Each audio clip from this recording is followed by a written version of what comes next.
Hola, ¿qué tal? Para la materia de programación orientada a objetos se creó un programa en equipo de 3 personas y para esto se utilizaron bucles, condicionales, arreglos y herencia.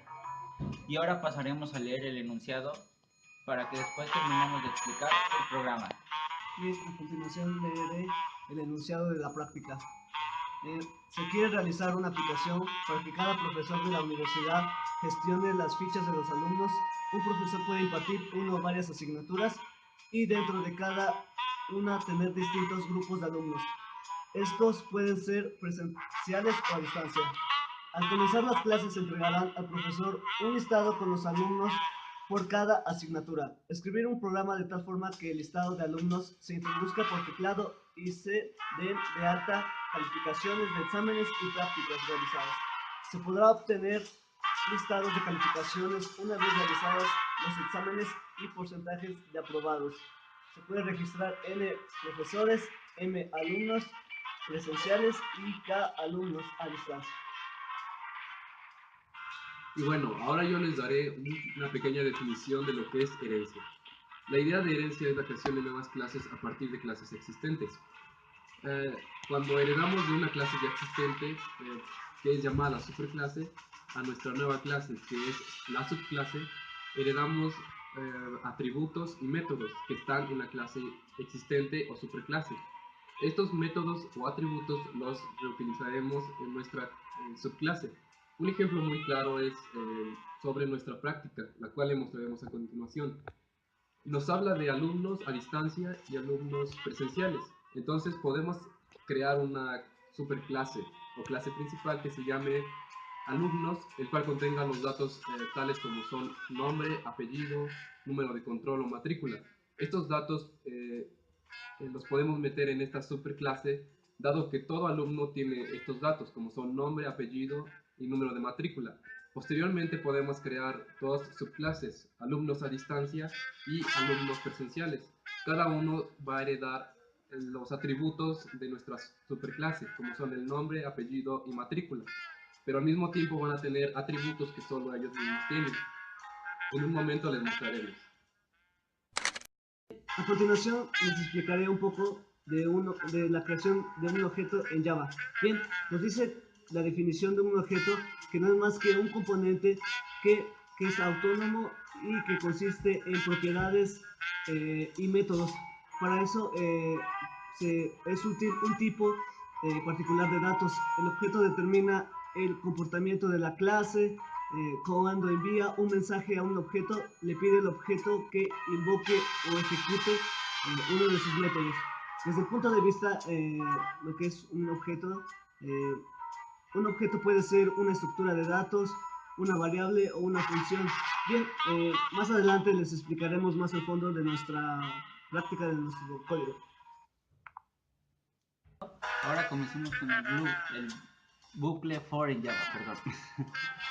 Que esto se va a que el bucle sirve para ejecutar un código un número de veces conocida, recorrer un array o de tipo de colección o simplemente que el código de un número concreto de veces.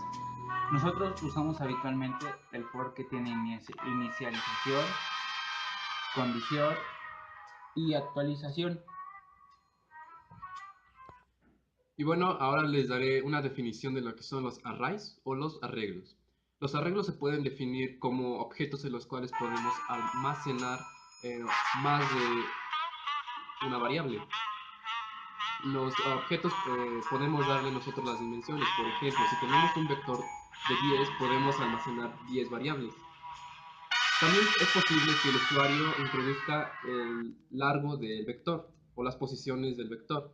En este caso tendríamos que utilizar un escáner para que el usuario pudiese ingresar de cuánto quiere que sea su vector y por ende también ingresar los datos que quiere que tenga ese vector.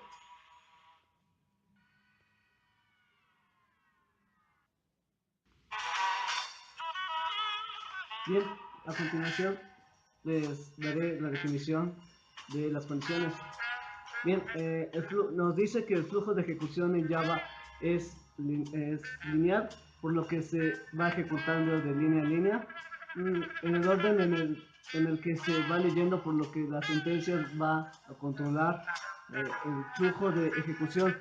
Son la base ya que permiten ejecutar partes del código en base a condiciones if else, el operador ternario y el switch. Bien, podemos decir un ejemplo, pues algo chistoso. Es, por ejemplo, al momento que tú preguntas a una dama, una señorita, y le dices que si quiere salir contigo, pero si no se cumple, digamos, esa respuesta, si no se cumple, si no te dice que no, entonces lo que quiere decir el güey es que vuelvas a continuar a ejecutar y hasta que busques una respuesta, digamos, de que sí a pues una dama.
Y bueno, empezamos con nuestro proyecto que se llama Práctica.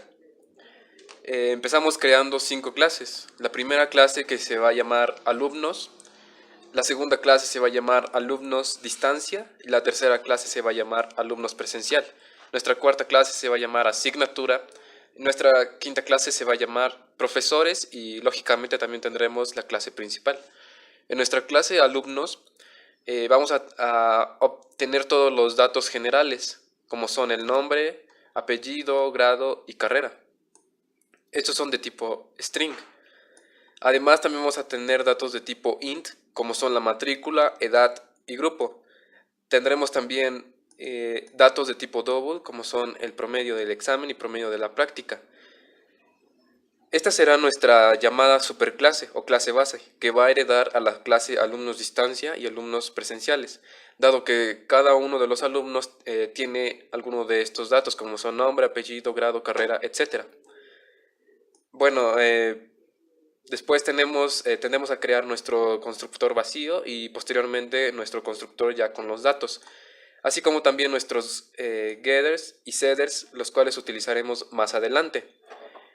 Bueno, en nuestra clase alumnos distancia procedemos a colocar extends alumnos. Esto para que nos dé acceso a los atributos de nuestra clase alumnos. O sea que aquí es donde estamos aplicando lo que sería la herencia. Posteriormente le damos atributos a esta clase, como son datos de tipo string, como son lugar de residencia, y datos de tipo int, como son número de horas. Estos datos son únicamente para esta clase. Creamos nuestro constructor vacío junto con nuestro super vacío y posteriormente nuestros getters y setters de nuestra clase alumnos distancia. Así como también nuestro constructor que contiene todos los datos o todos los atributos que creamos y que ahora estamos heredando de nuestra clase alumnos. Una vez hecho esto, nos procedemos a la clase alumnos presencial, que de igual manera vamos a heredar de nuestra clase alumnos, los cuales tienen los atributos antes mencionados como nombre, apellido, etc. A esta clase también le vamos a asignar valores propios como son el teléfono, correo, las actividades complementarias y datos de tipo entero como son el horario. Tenemos también nuevamente nuestro public alumnos presencial, que es nuestro constructor vacío y nuestro super vacío. Tenemos getters y setters de nuestra clase alumnos presencial y también tenemos nuestro constructor con datos y que heredamos de nuestra clase alumnos y de nuestra y tenemos los datos de esta clase que es alumnos presencial.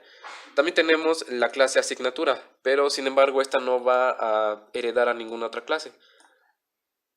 Así como también tenemos nuestra clase de profesores. Esta también es solamente una clase que tiene datos como nombre, apellido, materias, qué materias imparten, la cédula y la edad.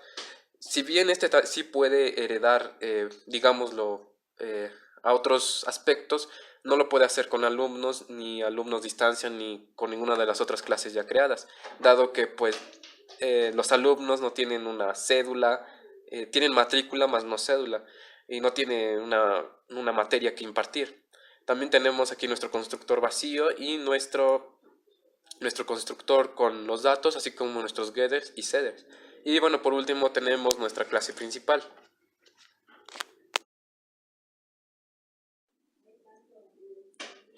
Bien, ahora continuaremos con el siguiente, que es la creación de objetos. Tenemos lo primordial, que es nuestra clase principal, lo que creamos aquí, nuestros objetos, que lo llamamos primero como profesores, y el objeto es P1, que está en la clase, en la subclase profesores.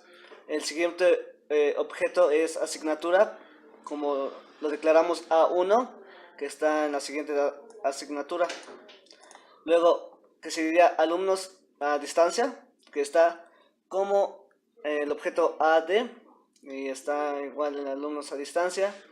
El siguiente objeto es alumnos presenciales, que lo declaramos como el objeto AR.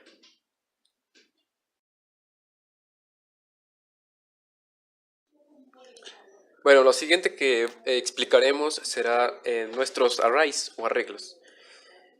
Vamos a comenzamos nuestro programa preguntándole al usuario, bueno, dándole una bienvenida y preguntándole cuántos profesores desea registrar, dado que el problema nos plantea eso, que se pueden registrar n profesores.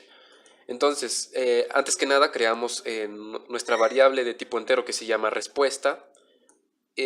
Aquí cuando el usuario responda, lógicamente el programa lo va a leer y vamos a crear justamente en esta parte nuestro vector de tipo profesores, ¿no? que son el número de profesores que desea ingresar el usuario. Se declara así: profesores, corchetes, damos un nombre, en este caso le dimos P1, es igual a new profesores, y entre esos corchetes vamos a poner nuestra variable que se llama respuesta, dado que esa va a ser la extensión que le dé el usuario, va a ser la que va a aceptar el vector. En este caso el usuario puede ingresar todos los números que él desee, hasta que, y bueno, el vector será de esa longitud. Por ejemplo, si ingresa 10, pues va a guardar 10 valores ese vector. Después creamos, bueno, aquí hay una serie de instrucciones que se explicarán un poco más adelante. Y bueno, aquí estamos, una vez que se haya ingresado todos los datos de los profesores, el programa lo que te va a preguntar es cuántas asignaturas ingresa o cuántas materias imparte ese profesor. En ese caso vamos a crear otra variable que se llame respuesta 1 de tipo entero. Vamos con un escáner a interactuar con el usuario para que él ingrese las materias que imparte ese profesor. Y bueno, posteriormente, cuando termina de leer esa variable, creamos nuestro vector, que es de tipo asignatura, que vamos a llamarlo A1, es igual a new asignatura. Y entre corchetes vamos a poner respuesta 1, dado que el número que guarde esta variable va a ser la longitud de nuestro vector. Por ejemplo, si ingresa un 10, pues lógicamente que la longitud del vector va a ser 10. Posteriormente, bueno, nuevamente aquí hay una nueva serie de instrucciones que explicaremos un poco más adelante. Y nuestro siguiente vector es, una vez cuando termine de ingresarse las asignaturas, o los datos de la asignatura, entonces lo que le preguntamos al usuario es cuántos alumnos a distancia están tomando esa asignatura, ¿no? Creamos otra variable que se llame respuesta 2 y cuando el usuario ingrese hacemos prácticamente lo mismo, ¿no? Creamos nuestro vector que se llame alumnos distancia, que vamos a llamarlo AD1, y es igual a 1 alumnos distancia, y dentro de los corchetes va a ser la respuesta 2. ¿Por qué? Porque esa va a ser la longitud de nuestro vector o de nuestro arreglo, que lo va a definir el usuario. Y bueno, por último también creamos nuestro vector, que es registro para alumnos presenciales, que nuevamente le va a preguntar cuántos alumnos de la modalidad presencial cursan esa materia. Creamos en nuestra variable, o su respuesta la guardamos en nuestra variable respuesta 3, y creamos nuestro vector cuando el usuario termine de ingresar. Se va a guardar esa respuesta en nuestro vector alumnos presencial, que lo llamamos AP1, es igual a new alumnos presencial, y entre corchetes respuesta 3. ¿Por qué? Porque esa va a ser la longitud que tengan nuestros vectores. Es así como los creamos. Bueno, y ahora se mete en la parte que serían los bucles. El bucle for, donde primero tienes que ingresar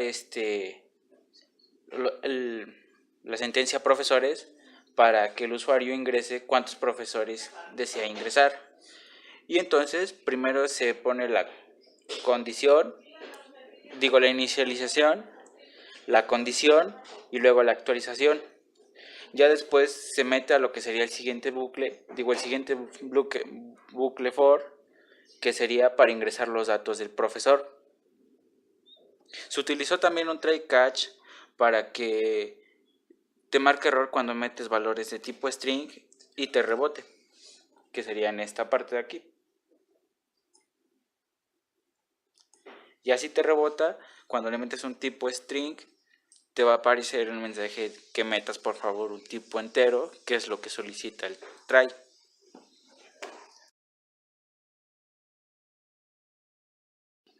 Bien, vamos ahora con los condicionales, que al principio el problema nos pedía finalmente una lista de calificaciones de los alumnos. Para eso vamos a utilizar lo que son especialmente las condicionales, que primero entraríamos, acá tenemos lo que es el promedio, es igual al promedio de los exámenes más el promedio de las prácticas. Eso lo vamos a dividir entre 2 para ver lo que es su promedio ya finalizado. Bien, aquí entrará nuestra condicional, que es if promedio es mayor o igual a 7. Esto que nos dice, si promedio es mayor o igual a 7, entonces el alumno va a estar aprobado, ya que alcanza una calificación pues excelente. Y acá en else, recordemos que else pues digamos es de lo contrario. De lo contrario, si promedio es menor o igual a 7, entonces el alumno estará reprobado.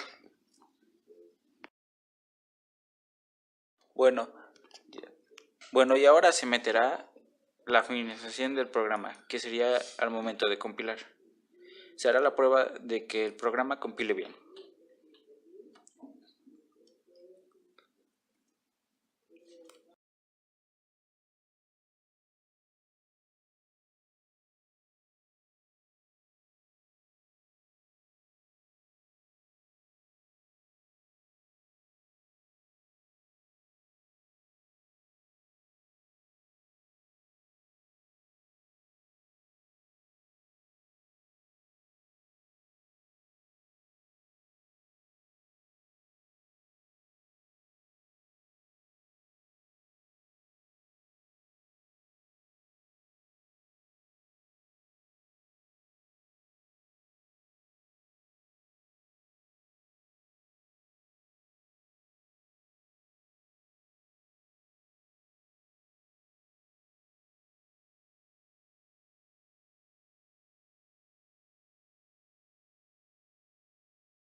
Conclusion.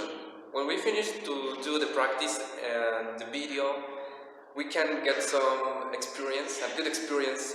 We think that it is necessary to learn about model concepts and do it more about this kind of exercise. We think that is necessary for us because it helps us to understand more the concepts, for example, the methods and all the things that is necessary to do a good program in NetBeans.